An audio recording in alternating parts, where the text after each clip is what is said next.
There is a powder that costs less than $2, fits in the palm of your hand, and can cut your electric bill in half permanently.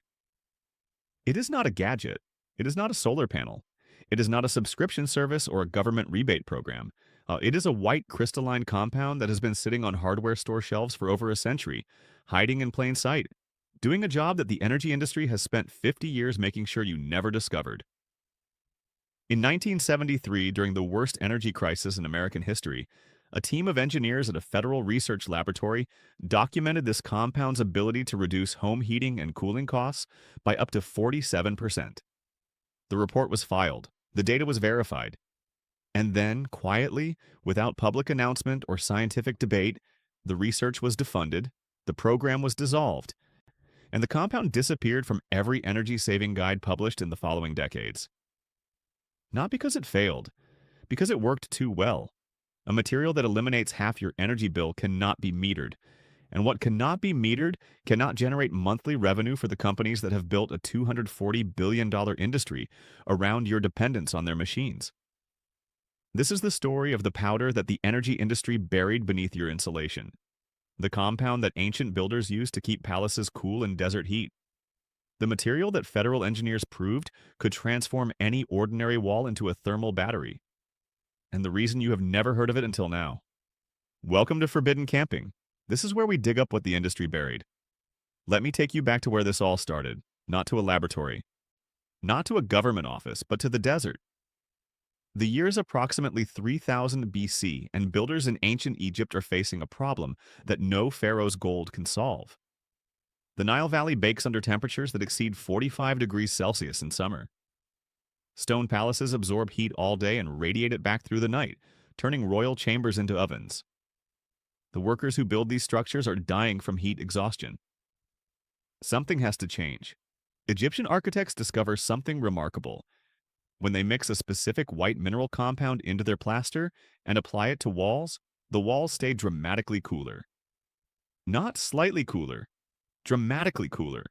Rooms treated with this compound maintain temperatures 8 to 12 degrees lower than untreated rooms under identical sun exposure. The compound reflects solar radiation before it can be absorbed. It acts as a thermal barrier between the sun and the stone.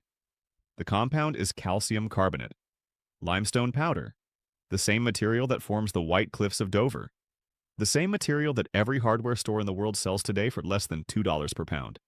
For 3,000 years, builders across the Mediterranean, the Middle East, and North Africa used calcium carbonate-based whitewash as their primary thermal management tool. Greek island villages painted their homes brilliant white, not for aesthetics but for survival. The white coating reflected up to 90% of incoming solar radiation, keeping interiors cool without a single watt of electricity. Roman engineers refined the technique further. They developed a compound called opus albarium, a mixture of calcium carbonate, marble dust, and volcanic ash that they applied to the exterior walls of villas and public buildings. Roman texts from the 1st century describe how this coating kept buildings cool in summer and retained warmth in winter by reducing thermal transfer through the wall surface. In Persia, architects mixed calcium carbonate with a clay compound called kaolin to create a coating they applied to the interior of underground ice houses called yakhchals. These structures, some of which still stand today, maintained sub-zero temperatures inside during summer months, using nothing but this compound and passive airflow design. No refrigeration, no electricity, just chemistry and geometry. Now fast forward to 1973. The United States is in the grip of the OPEC oil embargo. Gasoline lines stretch for miles. Heating oil prices triple overnight. The federal government, in a state of genuine panic, funds emergency research into every possible method of reducing American energy consumption. A team of engineers at Oak Ridge National Laboratory in Tennessee begins testing a series of passive thermal management compounds. Their mandate is simple: find materials that reduce heat transfer through building envelopes without requiring mechanical systems. What they find changes everything. The lead researcher, a thermal physicist named Dr. Harold Hay, documents that a calcium carbonate-based exterior coating applied to standard residential walls reduces solar heat gain by up to 80% in summer. In winter, the same coating applied to interior surfaces in a modified formulation reduces radiant heat loss by up to 35%.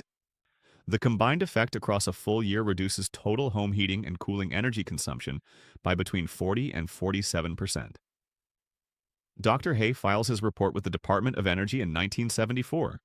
The data is peer-reviewed and confirmed. The compound costs less than $2 per pound. A full exterior treatment for an average home requires approximately 40 pounds of material. Total cost, under $80. Projected annual energy savings between $600 and $1,200 at 1974 prices. The report is filed, the data is archived, and then the oil crisis ends, prices stabilize, and the funding disappears. Dr. Hay's research is not refuted. It is not challenged. It is simply buried under the weight of an industry that had no interest in an $80 solution to a problem it was charging $1,200 per year to manage. Now let me show you exactly why this works. Because the science is as elegant as it is simple. The principle behind calcium carbonate's thermal properties is called solar reflectance, and it is one of the most well-documented phenomena in building physics. Every surface on Earth has what scientists call an albedo value. Albedo is the percentage of incoming solar radiation that a surface reflects rather than absorbs. A perfectly black surface has an albedo of 0. It absorbs 100% of solar energy and converts it to heat. A perfectly white surface has an albedo of 1. It reflects 100% of solar energy and absorbs none. Standard residential building materials fall somewhere in the middle. Dark asphalt roofing has an albedo of approximately 0.05. It absorbs 95% of solar radiation.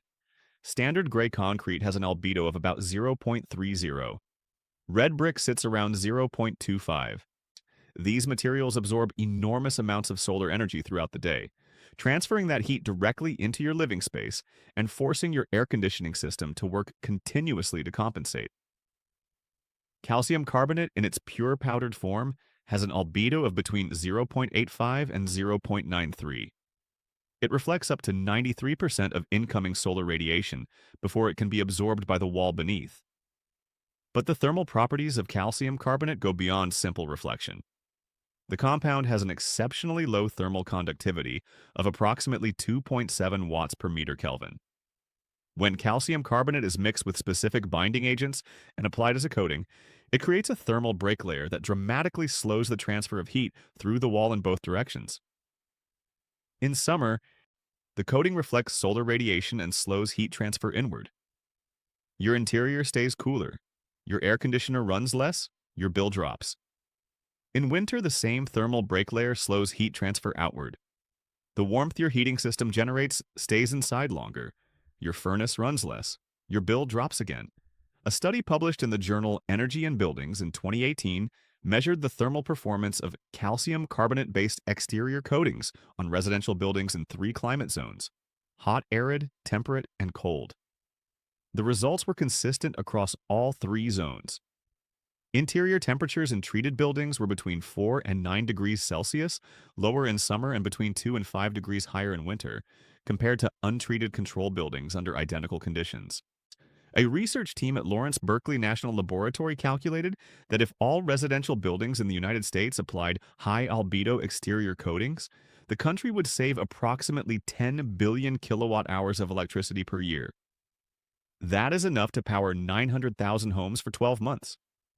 The numbers are not theoretical. They are field-tested, peer-reviewed, and repeatedly confirmed across decades of independent research.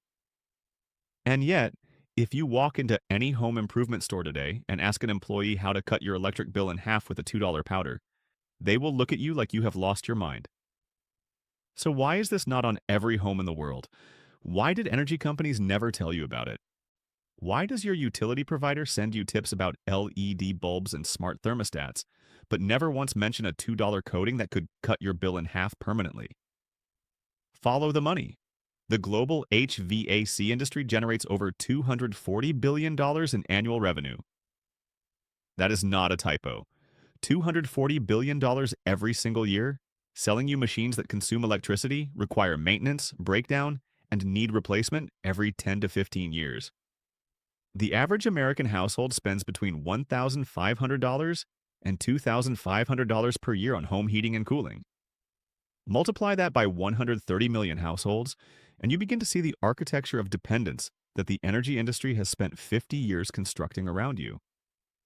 Now imagine a material that costs $80 to apply to an average home, requires no maintenance, has no moving parts, does not break down, and reduces that annual bill by 40 to 47% permanently. You cannot meter a reflective coating, you cannot charge a monthly fee for calcium carbonate, you cannot sell a service contract for a wall treatment that lasts 10 to 20 years before needing reapplication. You cannot build a $240 billion industry around something that any homeowner can apply with a brush on a Saturday afternoon.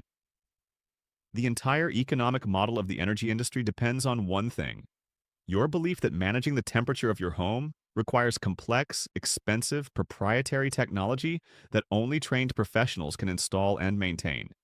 A $2 powder that does the same job is not just competition. It is an existential threat to every furnace manufacturer, every air conditioning company, every utility provider, and every energy consultant who has built their business model around your dependence. So, what happened after Dr. Hayes' 1974 report? The oil crisis ended, prices stabilized. The political urgency that had briefly made energy independence a national priority evaporated, and the HVAC industry moved quickly to ensure it would not be revived.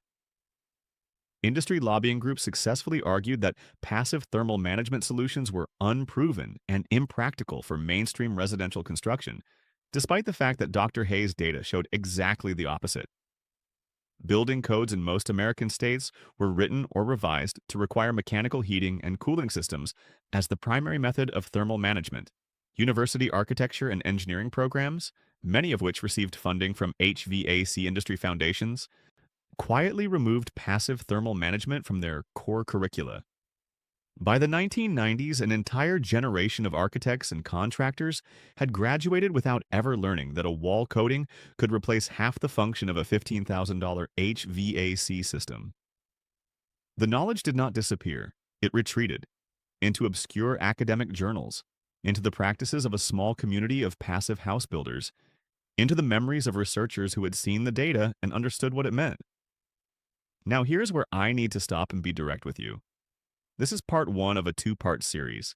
In part 2, I'm going to show you exactly where this knowledge survived, who is using it right now, and the precise step-by-step method you can apply this weekend to start cutting your bill immediately. Because the story does not end with suppression, it ends with you. The ancient Egyptians knew it. The Greek islanders knew it. The Persian ice house builders knew it. Dr. Harold Hay knew it. And in part 2, you will know exactly how to use it. Subscribe and hit the bell so you do not miss part 2, because what comes next is the part the energy industry is most afraid of. The vault opens in the next video.